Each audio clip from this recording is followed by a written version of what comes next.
I want to say thank you all for coming out to join us this morning here in Bangor. And, well, a bit of an announcement to make today. So first I'll say this U.S. Senate race is very much shaping up to be a two-person race. We're seeing that we are within recent polls, we're within striking distance of Angus King. We keep rising in the polls. He's under 50%. He's in a vulnerable spot. And the other candidate in the race, he's in single digits. He's nowhere. He's kind of a non-factor. So this is a two-person race at this point. Now, today we're scheduled to have a debate at Maine Maritime Academy. And Angus King, like all the past debates in this race so far, he's refusing to be a part of this debate. But we also heard just recently from moderators that they didn't want us even discussing Angus King's record because he wasn't going to be present. So for me, it doesn't make sense to go to a debate where I don't even get to debate the guy I'm actually running against, and we can't even talk about him. He's just kind of Voldemort, he who shall not be named. I'm in this race to run against Angus King. We're within striking distance, and this is a two-man race at this point.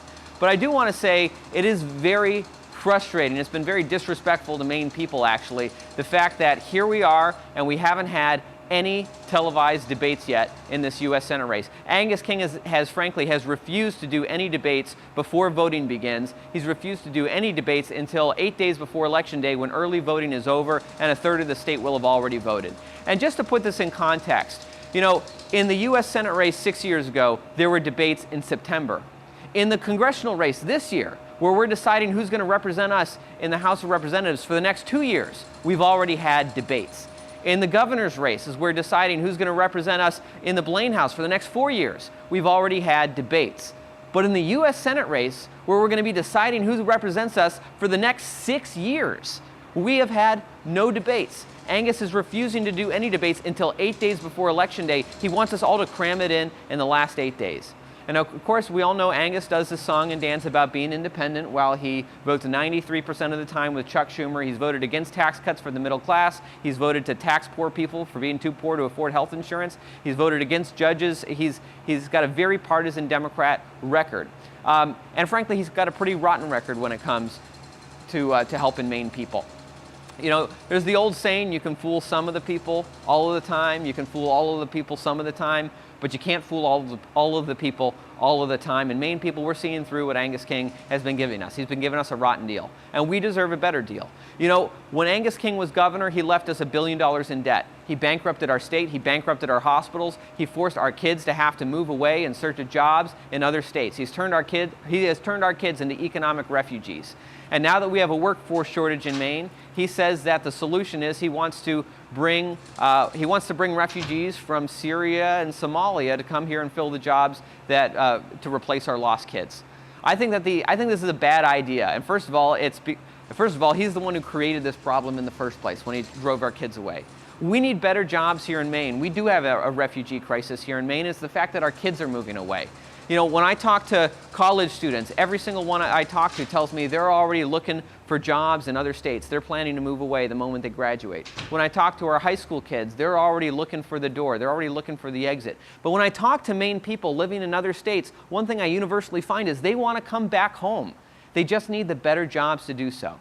So we need to get Washington, D.C. off our back. We need to get the corrupt King Angus out of there from representing us. We need someone who's going to fight for Maine, fight for a better deal. That's what I'm prepared to do. That's what I'm fighting for. We need to ask ourselves this November, do we want a U.S. Senator who's going to fight for better jobs for Maine people so our kids can come home? Or do we want a U.S. Senator who's going to continue driving our kids away and work to replace them with refugees from other countries?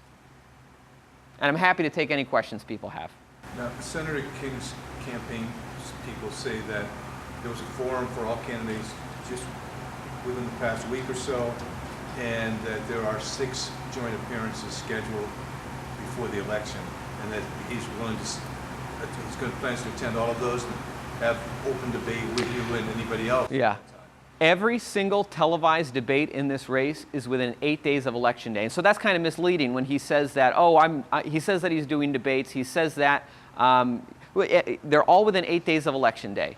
Many of them are actually on the exact same day. And when we have tried to have debates earlier in the process. We actually sent a letter to Senator King asking to do debates earlier in the process, like is the precedent in the state, like we normally have. He sent us a letter back saying no, he's fine doing it just the way it's doing. In fact, as we've been working with media outlets to try to get some of these debates moved, to kind of spread them out a little bit more, it's Senator King's camp that has consistently not only refused to budge on that, but has actually pushed debates further out.